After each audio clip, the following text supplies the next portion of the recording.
সারা দেশে বেড়েছে লোডশেডিংয়ের মাত্রা।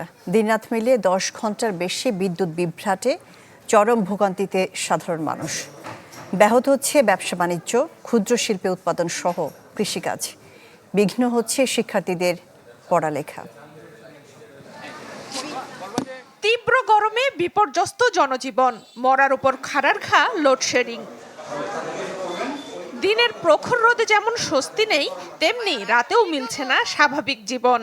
সিলেট, রাজবাড়ী, পাবনা, নওগাঁ সহ বিভিন্ন জেলার প্রত্যন্ত অঞ্চলে বারবার বিদ্যুৎ বিভ্রাটে নাকাল মানুষ।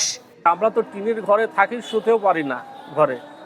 দিনের মধ্যে 4 বার 5 বার 7 বার কারেন্ট চলে যায়। দিনের বেলা তাও মনে করেন কাজ, এই তো কিছুক্ষণ আগে গেছে, আবার কেবল আসলো। সন্ধ্যার সময় 2 বাজাবেই। ব্যবসা করতে তো আমরা অতিষ্ঠ হয়ে গেছি।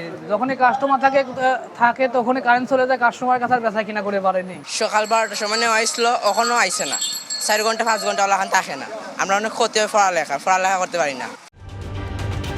ঢালাইয়ের দৃঢ়তা, নির্মাণে নিশ্চয়তা। প্রিমিয়ার সিমেন্ট, ঢালাইয়ের রাজা। অভিযোগ, দিনরাত মিলিয়ে প্রায় 10 ঘন্টা বিদ্যুৎ থাকছে না। এতে সীমাহীন কষ্টে পড়েছেন এসএসসি ও এইচএসসি পরীক্ষার্থীরা। থেমে যাচ্ছে মেশিনের চাকা, স্থবির হয়ে পড়ছে ব্যবসা বাণিজ্য, ব্যাহত হচ্ছে সেচ কাজ। 2 ঘন্টা 3 ঘন্টা যদি থাকে তাহলে আমার সেচ পানির সুবিধা হয়।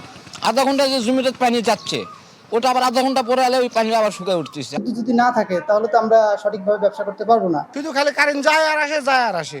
বিল আমাকে ঠিকই ওঠে, কিন্তু আমরা কাজ করা শান্তি পাচ্ছি না।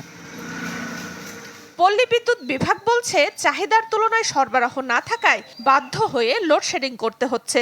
10 থেকে 15% লোডশেড থাকে, যেটা থাকে যে লোডশেডটা পাই আমরা এটা একটা শিডিউল করে নিয়েছি। আমরা পর্যায়ক্রমে সবগুলি এলাকাতেই আমরা সমহারে বন্টন করে আমরা এটাকে কভার করে নিচ্ছি।